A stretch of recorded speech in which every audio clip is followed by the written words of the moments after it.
I think we're okay to get started. Okay. All right. Yeah. So, oftentimes people are here on their lunch hours when we do these midday talks. So it's really nice if we can get it within the time period. And we are super happy because we have some experts that are joining today. So Simon Jacques is going to be joining us today and knows way more about this than I do for sure.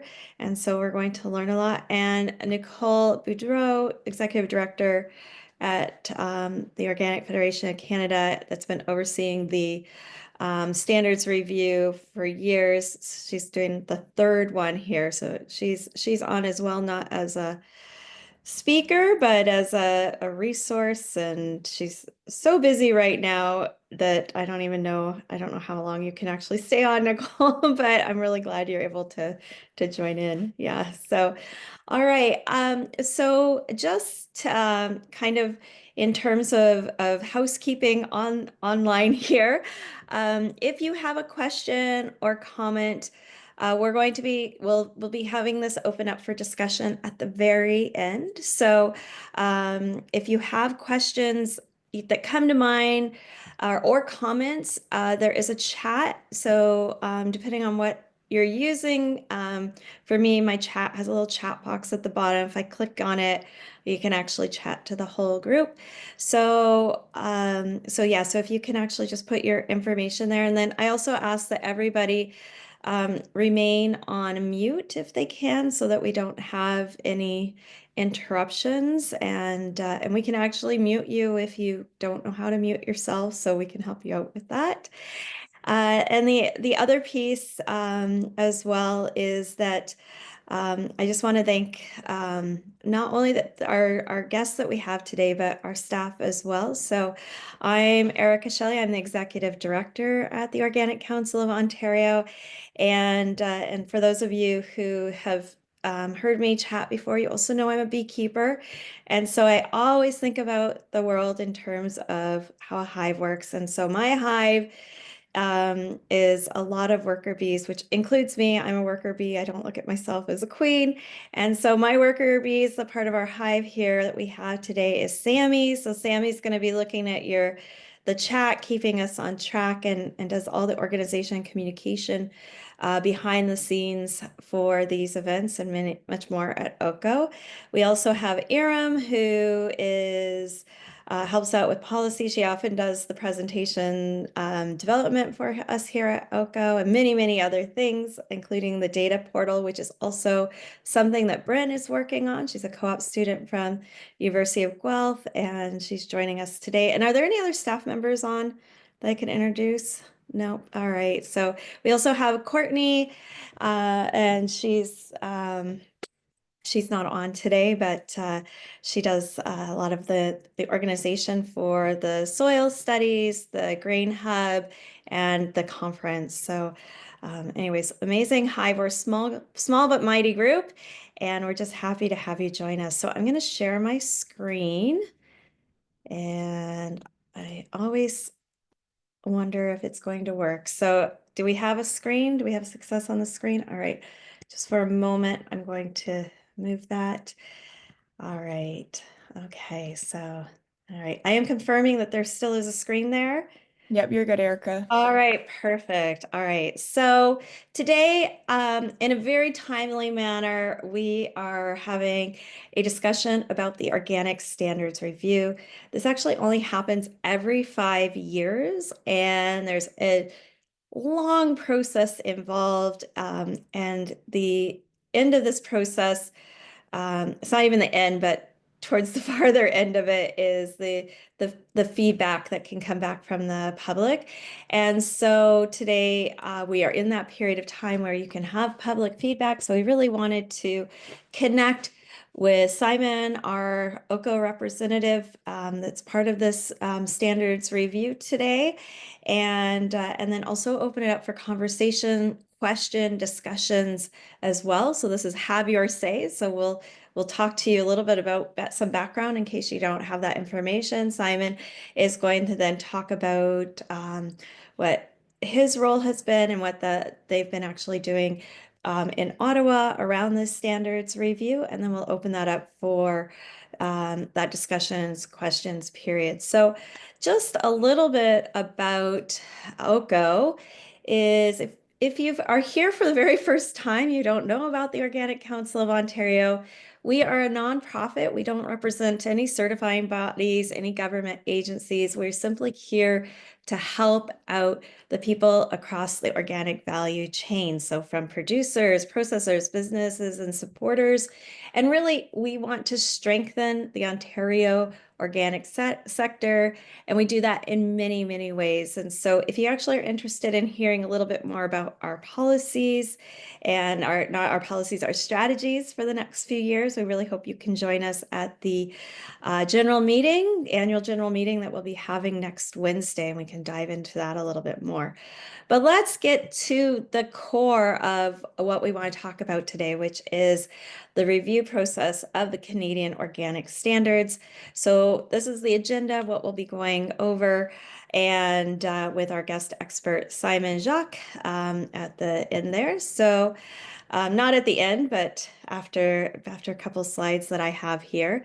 So if you're not familiar with the Canadian organic standards, they're not just really a list of do's and don'ts. They represent a shared commitment to ecological sustainability, transparency, and food integrity.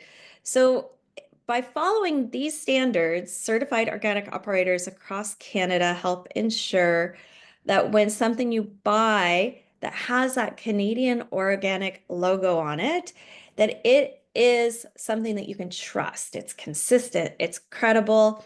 And not only that are these standards recognized across Canada, but they form the basis of organic equivalency arrangements with countries all across the world, including the US, the European Union, Japan, and on and on. So we know that our our organic products are actually meeting standards in other countries, which is great for exporting out to those countries. But also when we import organics, we know that they're meeting our specifications as well.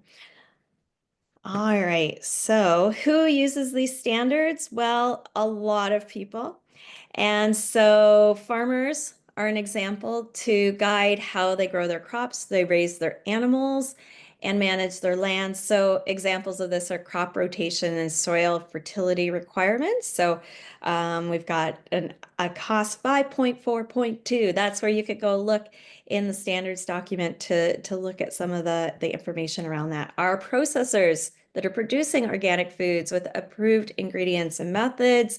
So basically, why are these standards important to them? So obviously, if they're going to have that label on there, they need to be using organic products, but there's also specific things related to processing as well. So prohibition on artificial preservatives and irradiation would be part of that. So that's just an example. Our certifiers, we have certifying boards that go ahead and they they look and make sure that everyone's meeting these standards. And so they basically do annual inspections and they require certain record keeping requirements. And that information, what needs to actually be included in that record keeping and those inspections is actually in the standards as well. And then our retailers need to trust that that label means something and that it's real. And so there's actually rules around how to display it and label integrity. So there's some stuff in there for them as well. So a lot of different groups in the organic value chain are going to be using these standards, and so you can see why they're so important. So they cover many, many, many things, some examples, and so I'm just going to go into it like very much deep, a lot of detail, but basically the approved and prohibited substances, organic crop and livestock production practices and treatment of the livestock, processing and handling of organic food, and the labeling rules and traceability throughout the supply chain. So those are just an example of some of those standards. So who oversees the COS, which is short for the Canadian Organic Standards. So CGSB, which is the Canadian General Standards Board, provides the legal framework, and it's the one basically behind the scenes to bring that sector together. So I'm just going to talk a little bit more about this. I've seen his slides, so I'm not going to go into it too much, other than to say that the OFC is the one that's overseeing the actual review. They've been doing that for many, many, many years. Nicole just said what it was, and I can't remember if it was 30 years, but this is their third one they're going in. And then there's actually a national technical committee.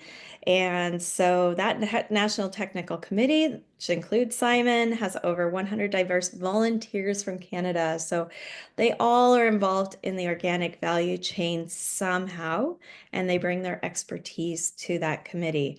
And so they review the suggestions that have come in and then approve the standard changes before those are then submitted to the Canadian General Standards Board, which is Canadian General Standards Board is overlooks many, many things across Canada. Every 5 years, this comes up for review, and it means that after this is done, it's not going to be until 2030 that you would see any changes to the organic standards. So this is really important, and will basically outline what we're going to see in the next 5 years in terms of what those Canadian organic standards will look like. So what that 5 year cycle allows for is one, and maybe Simon can talk to this about how much time these volunteers have put into this entire review process. It is a lot of time, a lot of discussion, and it includes a lot of back and forth for all the stakeholders. So it takes a lot of time, but it's important that it's done because there's new science, there's new research, there's evolving practices and new products and new trade requirements to maintain those equivalency standards, because not only are we reviewing our organic standards, so are other countries. So we need to make sure that we stay on top of that. So basically, we did our last full review in 2020. Right now, there's a draft, the 2025 standards, and there are comments that are open until July 31st. And hopefully Simon will talk a little bit more to what that actually means. So in the 2025 draft, there are many, many changes, but basically improved definitions for transitioning, updated input lists. So some things were added, some things were removed, refinements of the language, just so it's easier to interpret. A lot of the people that are using this are farmers and people that maybe aren't used to reading long legal documents. So, making sure that it's easy to understand exactly what those standards are. Clearer rules for greenhouses and poultry production, and basically making sure that we are strengthening the clarity, the consistency, and compliance with everyone that is in the organic sector. So why public comment matters is that it's where you get to have your say. So originally, before this all started, people made suggestions as to what they'd like to see in the Canadian organic standards, and those were taken in. Things were approved or not approved, moved through the process, but now we're in this comment period, and it's open to everyone, not just experts or certified operators. So everyone can give some feedback. So you just need to do that by July 31st. It's a little bit tough for farmers like myself that are right in our seasons right now to get to that, but it's really important that people make the time to look over it, and if they do have feedback, to submit that. So the comments won't actually change the draft, but basically if there are revisions in the future, they can happen. And there is a little bit of there's a little bit of, I should say, depth to that part. And Simon, I'm hoping that you can bring some clarity on that as well. But basically, a nice time to make your voice heard. So we've got a couple of QR codes up. And we will be sharing these slides with you. We will also be sharing this video on our YouTube channel. So if you don't grab the information right now, you will have access to it later. But the two QR codes that are up there, if you put your phone on it, there's basically the comment form for general principles and management standards, and then the comment for permitted substances list. So you can, those are two separate ones that you can have comments on, and you can link through those QR codes. And we will also share the websites that will link you to that as well. So how do you submit a comment? So you submit online via the CGSB portal. I will say I actually have not gone onto this portal, and maybe Nicole and Simon can add a little bit of information. Whenever I see the word portal, though, I get pretty scared because it feels like it might not be the easiest thing to do. So hopefully we can talk a little bit more about what that looks like.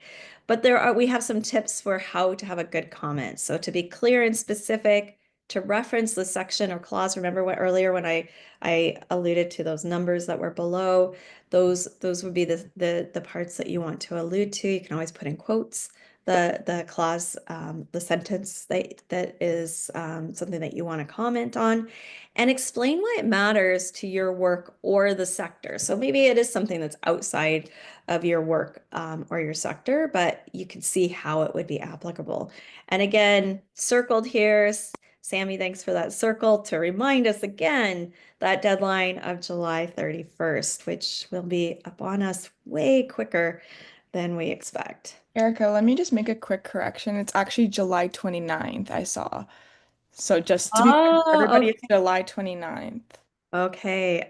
Nicole? Yes, yes, I would like to add that, yes, the comments, they may change the draft. It is why we have the comment period. So if a comment challenges a proposal and we see that it's not there is new information that, and it makes the working groups understand, the technical committee understand that it is not good, it can be removed. Also, the CGSB has not a portal. They have not modernized their systems. So when you click on the website, you simply download a Word document. You fill it and you send your Word document to CGSB, to Ashley, Astrid Lozano. All the information is written on the form. Thank you. Okay, so that's actually, you just download it and then you email it. Yeah, exactly. That's Easy, actually easy. really easy. That's way easier than a lot of the portals. Even though they're not updated, it does make it Yeah. not as scary as some of the other portals I've been into. So that's some great information. All right. And then before we post these slides, we'll update the dates there, and then some of the information that we're also receiving back from the committee. All right. So Simon, Jacques is the OCO representative on the Canadian General Standards Board Committee on Organic Agriculture since the 2018 revision. In the current revision, he also participated in the working groups for the crops permitted substances list. He is the technical expert for EcoCert Canada and lives in Guelph, Ontario. So I am going to hand it over to you. I'll quit sharing my page here, and I will allow you to share yours, Simon. Okay. I will share my screen. Let's see here. Screen 2. Excellent. Do you guys see yeah, looks like you see my screen. Excellent. Yeah, welcome to, I guess, my personal interpretation of what are the significant changes in the 2025, proposed changes in the 2025 version of the standard. I've pretty much cover most of them. So I've touched on just about everything that has changed. But you have the links to the standard, so you can go and take a look at what has changed. In terms of, I want to reiterate in terms of comments, a few people have said to me, is it even worth my time to commenting? Will my comments really make any difference? Yes, absolutely. The comments almost certainly, well, there's a very good chance that comments that we receive during the public comment period will result in changes to this draft changing before it gets published. So it's particularly designed for, because there's so often are unintended consequences. We make a change that's intended to do one thing, and we didn't think about how that might affect some other group of producers. And so read this standard. If you think it will affect you in negative ways or a positive way, you can give positive feedback as well. Make a comment. And yeah, if there's something that the working groups didn't consider, if your comment provides new information, there's a good chance that the result will be that the final published standard is different from the draft that you're seeing now. If you want the types of, in terms of, if you want to make sure that your comment will be considered, it must be a comment that relates to the changes since the last standard. So this isn't the time to propose other changes to the standard that were not already considered. There has already been a period where anyone can submit a change that they want to see in the standard. Now we're looking at for your feedback on the changes that have been accepted by the technical committee so far. So you can look at the, if you know the, or you look at the old standard, put the new standard up side by side, and you'll see in these changes that I'm proposing here, if any of these changes affect you, make your comment and we will consider them. Okay, so advance to next. Let's see, there we go. So yeah, it's an evolving document that is modernized every 5 years. And in terms of, I'd like to even comment on that, that the only reason we do it every 5 years and not more frequently is because we don't have any money to do it more frequently. 5 years is just the limit that the CGSB has said, you know, you're welcome to update your standard every 6 months, but at the limit, you must do it every 5 years. And if you don't look at it and change it and update it after 5 years, we'll archive it. And that's even a significant difference between the way other countries deal with their organic standards. Most other countries have permanent boards that are active 12 months of the year, or like year after year, and they continually process modifications to their standards. And that would be, I think, a much better situation if we had funding, continuous funding, and we could process revisions more frequently. It would make these revisions less cumbersome. They would be smaller revisions because we could do them more frequently. But this is where we're at. So let's see. Yep, so every year it seems to be we scramble for funding. And so we got funding at the last minute, announced the revisions. So far in the process, we have announced the revision. People have submitted comments. Ooh, I'm go back one. There were lots and lots of comments this year. Hundreds of proposed changes were submitted, and many of them were implemented in the draft. So what are the changes? So I'm going to go through it by section. Oh, should I be looking at chat comments here? We can hold right. up Yep. on the yes, discussion. on comments until after. Yes, you're right. That's okay. So I'll go straight into the material. So going through the standard section by section in order. First, we have the definitions. So there are several changes to definitions. We've changed the word agricultural and or the definitions of the word agricultural and agricultural ingredients and agricultural products to clarify what is an agricultural product and what isn't. This could affect, for instance, what types of non-organic ingredients are allowed in processed food, for example, because the standard allows any non-organic agricultural ingredient with some limitations. But if it's not an agricultural ingredient, it must be listed in one of the 3 listed tables of the permitted substances list. So things that are not agricultural ingredients must be listed in the permitted substances list. Things that are agricultural can be added to non-organic or to organic products up to 5%, or to made with organic ingredients up to 30% without being specifically listed. So if you're a processor, you may want to take a look at that. The term derived from biological or mineral sources was a term that we inserted in the last revision to try and replace the word non-synthetic. There was a move to eliminate the term non-synthetic because we didn't have the clear definition for that. But what they replaced it with, I think, was even less clear.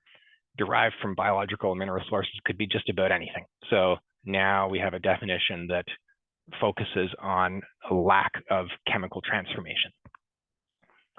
The definitions of formulants have been clarified. Now we have a definition of ionizing radiation, which is irradiation, which is prohibited, and non-ionizing radiation. Sorry, they're not both prohibited. That's a typo. The non-ionizing radiation is permitted. My mistake. The ionizing radiation is not permitted. So there have been several questions to the Standards Interpretation Committee about what types of radiation can and can't be used. So now it's defined.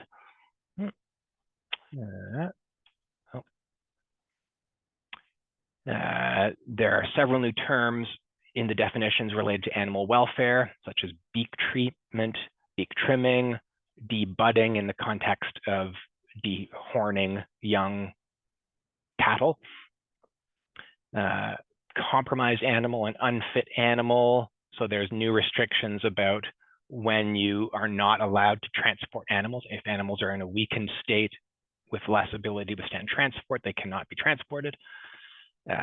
There's clarifications about what the grazing season is. This could affect poultry producers because now there's a definition that defines it according to the availability of pasture and the soil condition, whereas the poultry producers tend to be defining the grazing season by things like temperature, like how hot it has to be in order for the chickens to be happy to go outside. There's a new definition of sewage sludge. The previous definition was really didn't align with any other government definitions of sewage sludge. Sludge is the solid residue that nobody wants on organic farms that's sometimes spread as a solid fertilizer. Once the sludge has been removed, there's a liquid part that goes through treatment, and then after that treatment goes into the rivers. That liquid portion contains phosphorus, and if it gets dumped in the river, it pollutes the rivers. And so there are technologies that can remove that phosphorus from the water and create a mineral called struvite. That there's a proposal to allow struvite that is made through that process, and to do that, they had to modify the definition of sewage sludge. That was a controversial addition, so I thought I would bring that up. Back into the organic plan, that's section 4. There's more detail now given about record-keeping requirements for all operations. These are generally, I think, things your certifier is probably already asking for, but this new detail should harmonize what documents the different certifiers are asking for. In the crop production section, an interesting, I think, new section. This is something that you might find in the BioSwiss standard or the Demeter standard that hasn't been present in any of the other national standards. So there are restrictions on clearing native forest or plowing native prairie or draining wetlands, basically clearing natural land for the purpose of producing organic crops. We had found that, especially in northern Alberta and northern Ontario, there were operators clearing forest and planting that into organic crop. Since it's been forest, it hasn't been sprayed, and so it's easy to go straight into organic certification. And in some cases, they were just getting 3 years of organic production out of this newly cleared land, riding off of the residual fertility that was there from the forest. And then once that has exhausted, then they just shift into conventional farming. And so they wanted to prevent that and make sure that the organic production premium wasn't incentivizing the clearing of virgin forest or prairie. There's new clarification on rules for alternating between organic and non-organic production. There's a new clarification that farmers can use grain, for instance, harvested from buffer zones and transitional grain. They can use that for seed. There's a little more detail about what's required for crop rotation. The previous standard just said you must have a crop rotation that's as diverse as possible. Now there's a bit more detail, such as a limit of 2 consecutive years for the production of the same annual crop on the same parcel. So you can't grow 3 years in a row of soy or 3 years in a row of oats. Then there's a bit more detail on physical soil management. A common criticism of organic farming is its reliance on tillage, sometimes frequent tillage. And so there's more detail on how farmers are to emphasize proper soil management and reduction of tillage. Clarification on seed and planting stock requirements. Really the target of this modification were strawberry producers. It was unclear as to whether or not strawberry producers could use non-organic seedlings, either bare root or potted seedlings. And so now it's clarified, and many of them had been using non-organic seedlings and still harvesting the crop in that same year. Now it's clarified that at least after 2030, they won't be able to do that. They'll have to either use organic seedlings or they won't be able to harvest crops in the first year. Another interesting one, which I think is kind of unique to the Canadian Organic Standard, there's a new requirement for the use of soluble nitrogen and phosphate fertilizers, limiting it to 20% of crop nutrient needs. This could have a big impact, I think, on greenhouse producers. It is actually modeled after proposals that have been sent to the National Organic Standards Board in the US, but have yet to be implemented. There we go.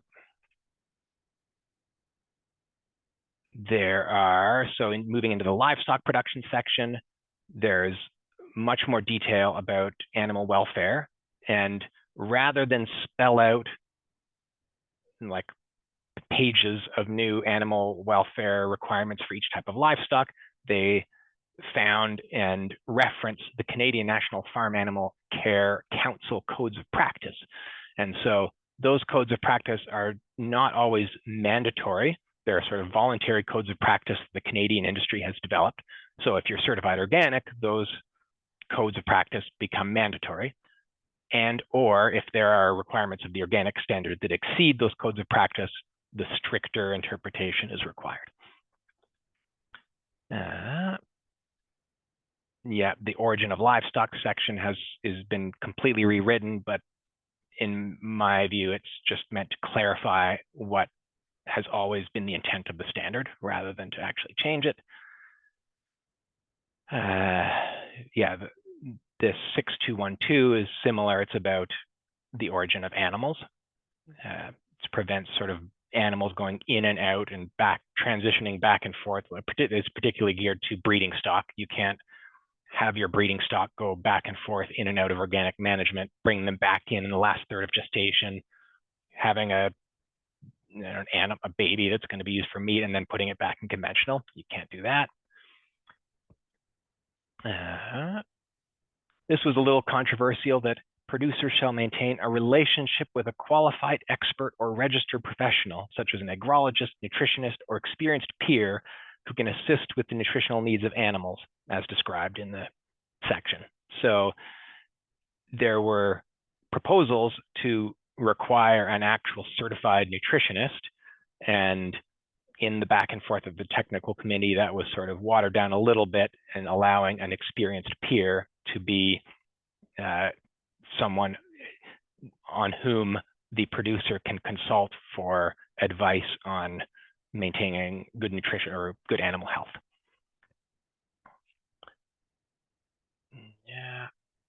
There's a bit more detail about feeding, including weaning of cattle, and clarification of what vegetable matter other than grain means for poultry. As we noted in the definitions, there's a lot more detail about animal welfare requirements during transport.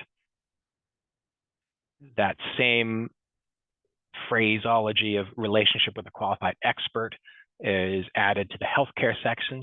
So it's encouraging farmers to interact with their community, to build relationships with other professionals in the industry and consult with them on their healthcare plans and their nutrition plans.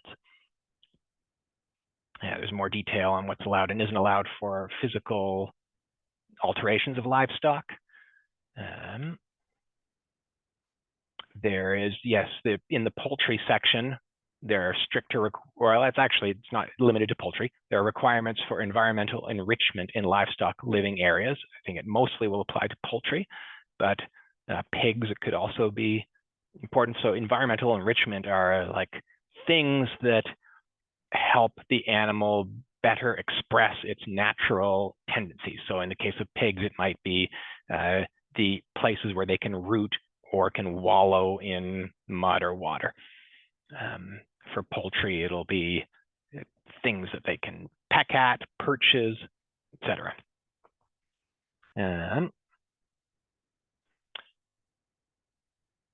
So the deadline for the phase out of existing tie stall barns is maintained.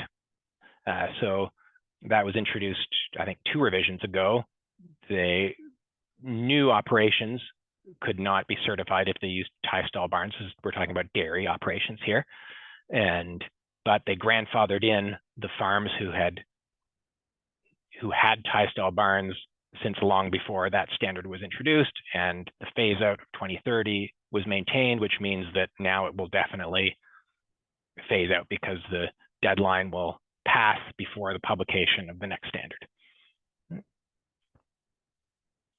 Continuing with livestock, the same thing. There was a grandfathered clause in there that allowed chicken barns that didn't have the enriched veranda. Those were grandfathered in, and again, now by 2030, they must have this enriched veranda, even if you were grandfathered in. There was supposed to be, in the old standard implied that in the next revision, we would be strengthening or clarifying the requirements for outdoor access for meat poultry, but they punted that down the road to the next revision of the standard. So the existing requirements are there. So for meat poultry, it means basically that because they have such short lifespans, meat poultry raised in the winter will never have outdoor access. Meat poultry raised in the summer are supposed to have access to the outdoors, but only not as chicks. The length of time that they have outdoor access in terms of meat birds is fairly short at the moment. Apiculture, I'm sure a hot topic for Erica. One of the most hotly debated, I think we spent more time on this issue than just about any other issue, was a requirement that organic beekeepers must have a plan to stop feeding non-organic sugar and must feed at least 5% non-organic sugar, at least 5%, and that's another typo, gosh. They must feed at least 5% organic sugar by September 1st, 2028. Currently, it says, oh, you should use organic sugar, but if organic sugar is not commercially available or it doesn't meet the requirements of your bees, you can use non-organic sugar. And I'll say that certainly not all of there are many certified organic bee producers in Canada who do use organic sugar, but the large ones who are responsible for probably 98% of our organic honey are feeding mostly or entirely conventional sugar. And the Canadian Organic Standard is the only organic standard in the world that allows non-organic sugar to be fed to bees. So that issue threatens to not jeopardize, but affect our equivalency arrangements as the European Union and the US, with whom we currently have equivalency arrangements, realize that we have been forever allowing non-organic sugar to be fed to bees. They are getting less comfortable with that, and that could result in exclusions to equivalency for honey products. And the other minor change is that many beekeepers, especially in the north, would move their hives in the winter to either insulated areas or to different areas. And those areas where the hives are stored in the winter when the bees are not foraging don't have to have the 3-kilometer buffer that they would in the summer. I think that's a fairly non-controversial change. We have now a section on organic insects. Previously, it just said there was one line on organic insects that just said all the applicable sections of the livestock standard apply to insects, and that was it. So now we spell out which standards of the livestock standard are applicable to insects. For instance, insects don't have to have access to the outdoors, as unlike all other types of livestock. And of course, this insect section excludes bees because they have their own section, but it includes things that are not insects like snails if you're doing organic escargot. In the processing section, there was, I think, a big rewrite of the section that describes the organic percentage calculation requirements for livestock feed. So this actually brings the Canadian standard a bit closer to the European standard. Recently, European standard has been changed such that mineral premixes, even if they don't consist of agricultural products, need to be certified, not just approved as an input. So with the way this rewritten, it's not exactly the same, but now the calculation of what constitutes an organic feed is just that the requirements of organic feed are met. So it must consist of organic agricultural products or permitted substances listed in tables 5.2, the feed sub table, and organic agricultural materials and permitted supplements. So it doesn't matter what percentage of the product is organic agricultural materials, as long as everything is permitted, the product can be certified. So it would allow certain premixes to get certified, but it doesn't require necessarily that premixes be certified. I think that's that. Then moving to the permitted substances list. This was the working group that I was on. There are many changes to table 4.2 permitted substances for crop production. Animal manure processed. We found that that category was being used to approve many products that are a little bit far removed from manure. So one example might be distilled ammonia, ammonium hydroxide. There are processes out now that can extract pure nitrogen from manure. And there was a question as to whether or not that could be considered processed manure. At least now the standard says, no, that is not processed manure. It is something else. If whatever it is has its own listing in the PSL, then it's allowed, but it cannot be approved as processed manure. Similar, not similar, aquatic plant extracts, those are seaweed extracts. Those are high risk for fraud, especially the stuff that's imported from Asia often have high levels of nitrogen and phosphorus that really can't be justified by the declared ingredients. If the declared ingredients are always just seaweed and potassium hydroxide, and yet some of these are quite high in nitrogen and phosphorus, and I believe that's because they're often acidified with nitric or phosphoric acid. And so now there's limits on N and P to prevent fortification with nitrogen and phosphorus in seaweed extracts. The biodegradable plant containers. There was a, there was a proposal to allow paper transplant pots, and they've recently been allowed under the NOP, and growers at least were hoping to get them permitted here, even though they contain adhesives and coatings on the paper that consist of substances not otherwise on the PSL. So they are now listed, but only allowed if all of the components, including adhesives and coatings, are on 4.2 column 1, which really means that none of these paper pots will be allowed. So you might, if you were a vegetable grower, you might get excited, oh, biodegradable plant containers is now on the PSL, but no, you won't be allowed to use them. So if you're a vegetable grower and you want to use paper pot transplanters, comment on that change. Sorry. No, there.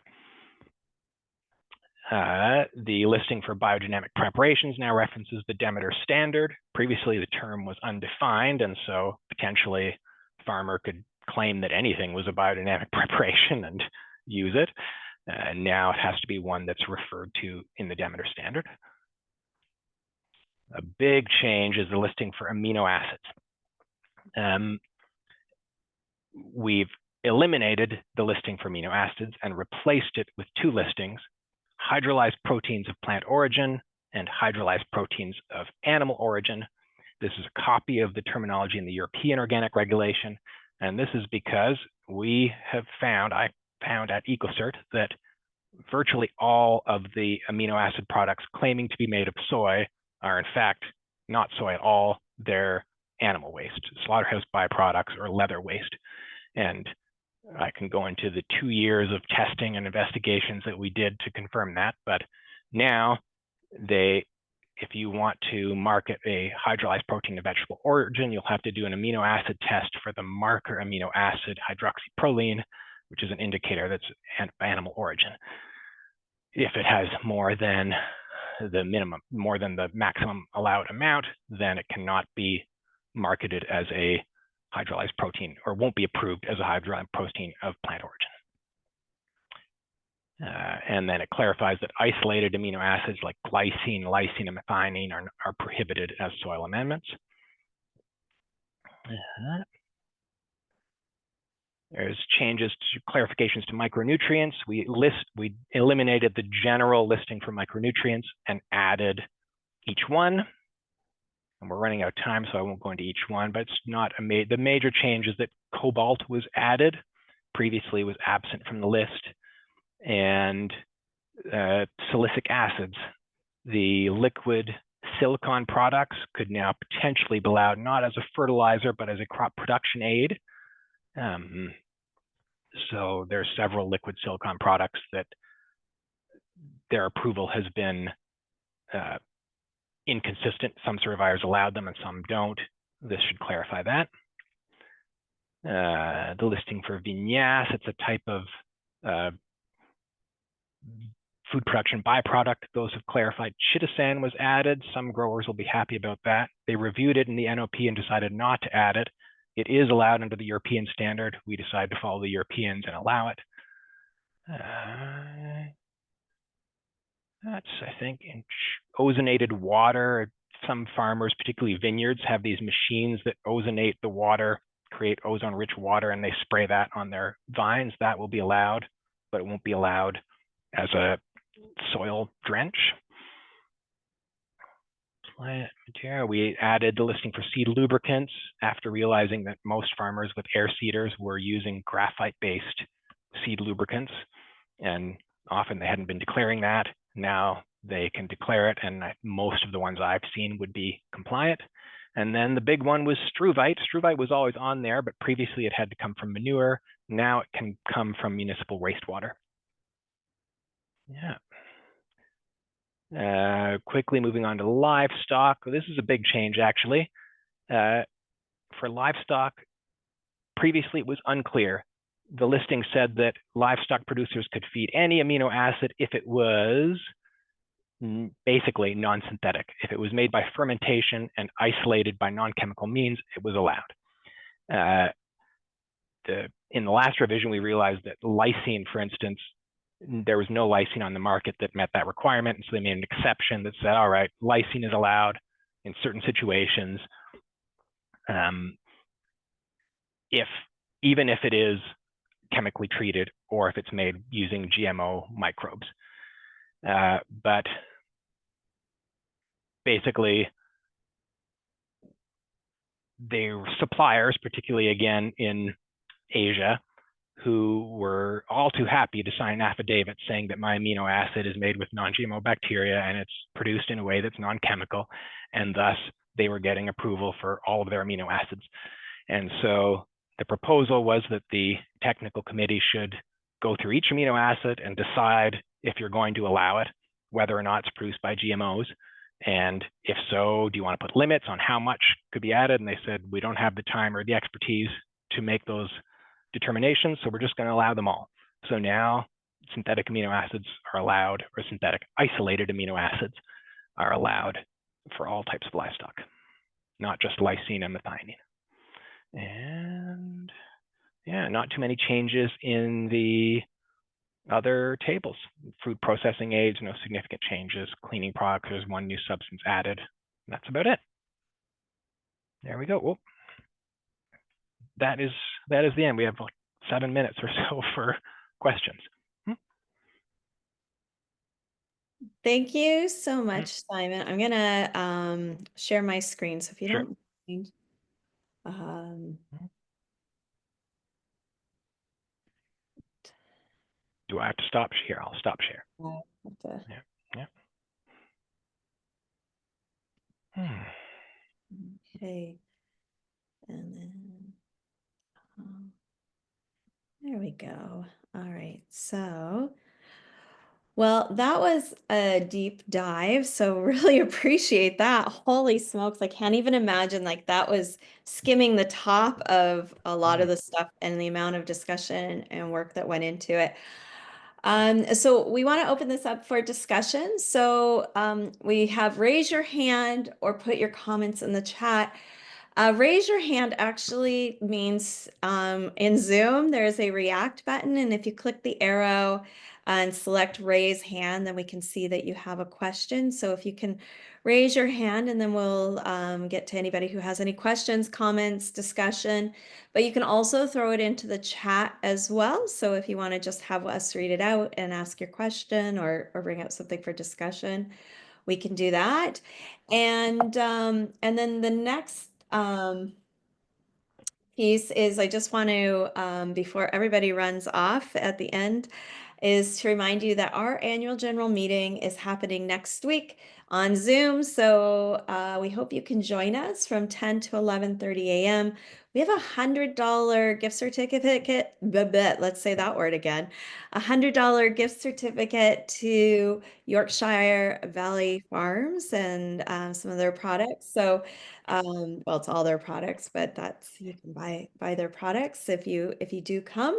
And are we bribing you to come to our AGM?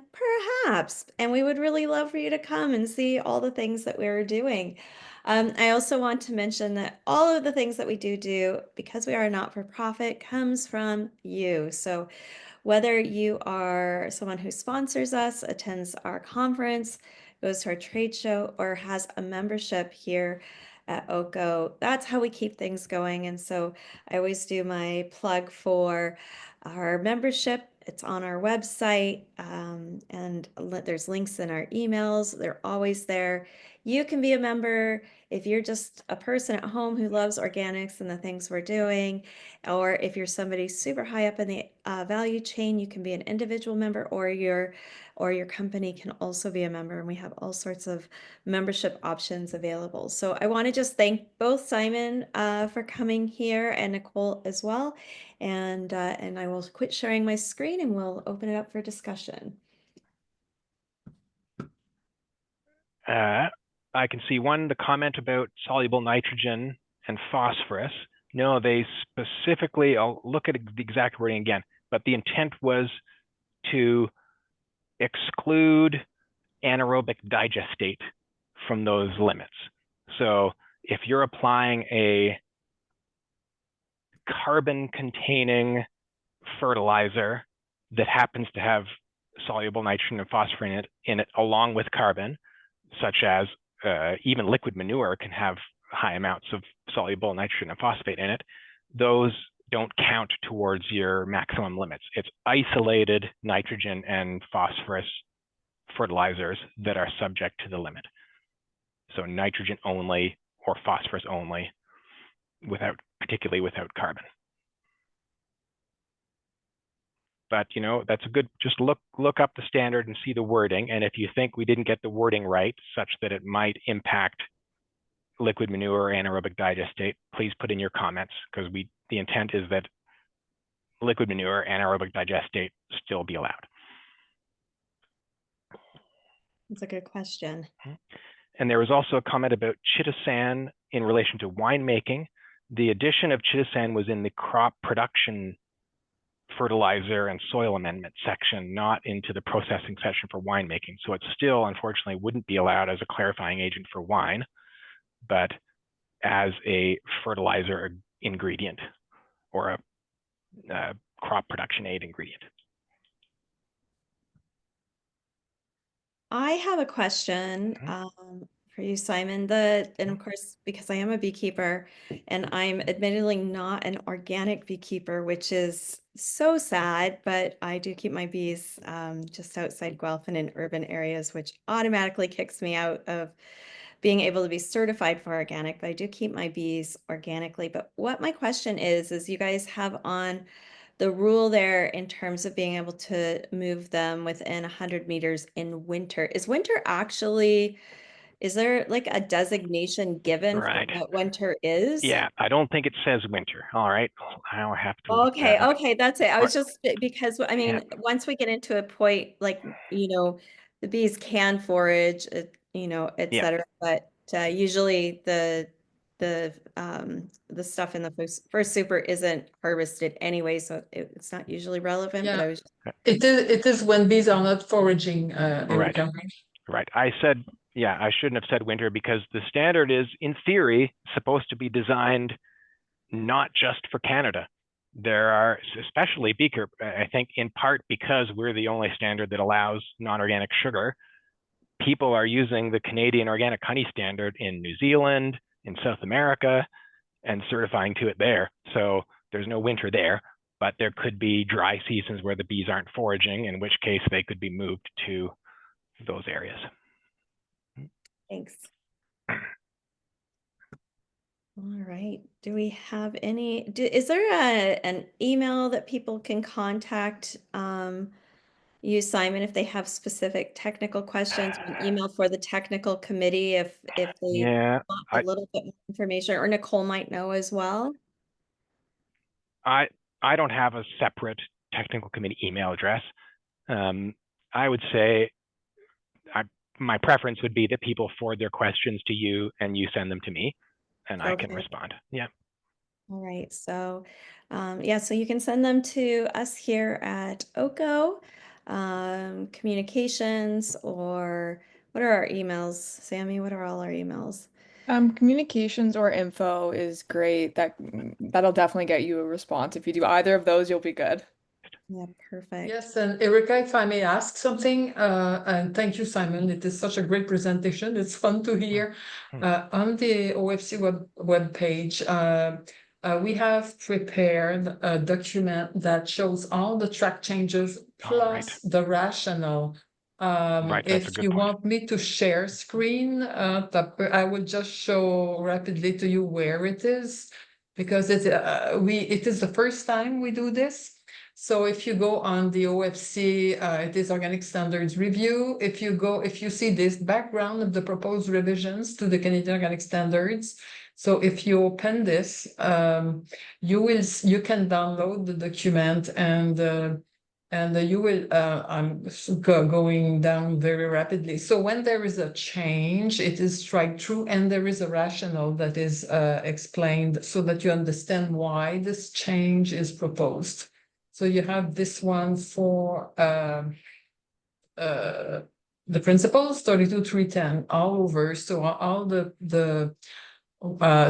modifications, the proposals that Simon has proposed, have explained, are also presented here. And you have the same for the PSL. So it is a tool if you want complementary information on why the changes are proposed, and and then it will help you to comment. Yeah, so that was my only message.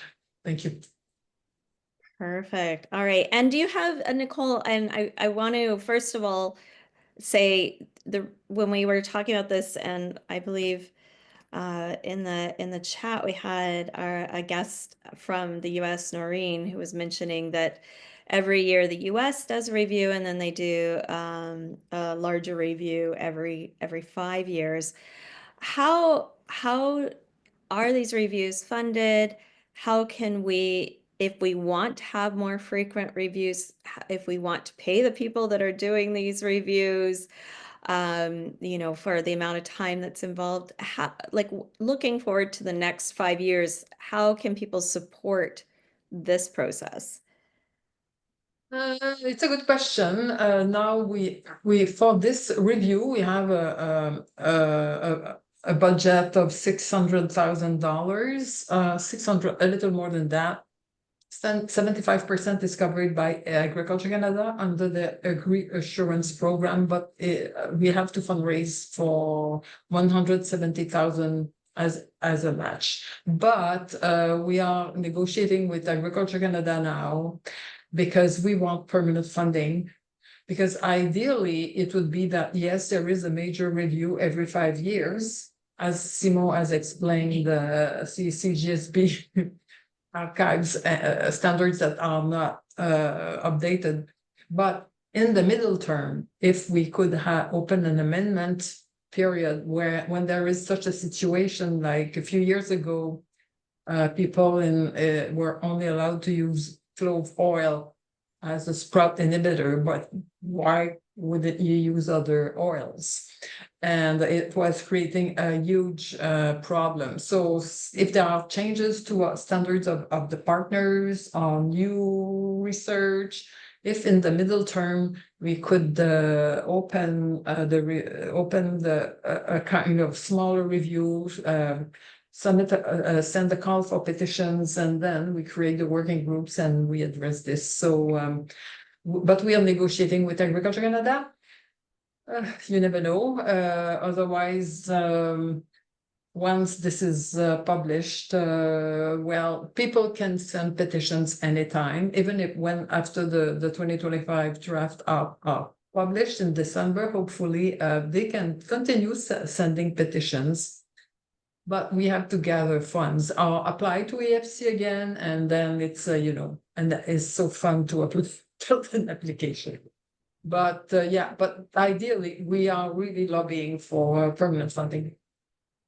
All right, and that absolutely makes sense. So I just want to say from OCO and our team here, and for everyone in the value chain in Ontario, thank you for your hard work there at OFC and taking the time. And I know there's a lot of hours involved. And Simon, I want to say thank you for representing Ontario on the technical board. And do you have any idea how many hours this actually took you? Did you log your hours of how much time you spent? I didn't even log them. What do you think, Nicole? I will show you something I am preparing. So since the beginning, I was preparing this morning for something else. Since we launched the revision, we have the number of meetings for each working group. So like the crop, maybe I can make it larger. So the crop working group principals has met 23 times, crop, the PSL 22, livestock 23 meetings of 2 hours each. And for the fun of it, we have calculated with all the working group members the amount of hours spent by all the working group members and task forces. Yeah, my group had the biggest hours. The PSL is PSL and PSL is big, is always big. Yeah. So we had the total of 175 meetings that are all recorded. So last week we met with the DM in Ottawa, and I explained what the review is, because when we want money, they don't know what the review is. So I said, listen, Mr. We have 175 recordings. So I will create a long podcast of 350 hours that you can listen anytime in your car, in your bed, or whatever, so because they have to realize what it is. So we have to all the minutes and how it's a lot of paperwork. And this is not all. It doesn't take into account the technical committee meetings, because the working groups are making recommendations on the proposed modifications. And these recommendations are presented to the voting members of the technical committee. Simon is a voting member. And so the technical committee has had an in-person meeting of 2.5 days last November, and they had 3 other virtual calls. So there are 35 people approximately. So it's a lot of work. All right. Okay. So just to give you an idea. Simon saying he needs to join another meeting, and I think that's a great opportunity for us all to just say thank you to all of you. you. And again, if you can visit our website for future, make sure you're on our email list. And the July 29th is the date. Remember, it's just like voting. If you care and you want, and it's something that matters to you, make sure you make your voice heard. So thank you so much and have a Thank fantastic you. day. Okay. Thank you for Bye. organizing this. Bye-bye.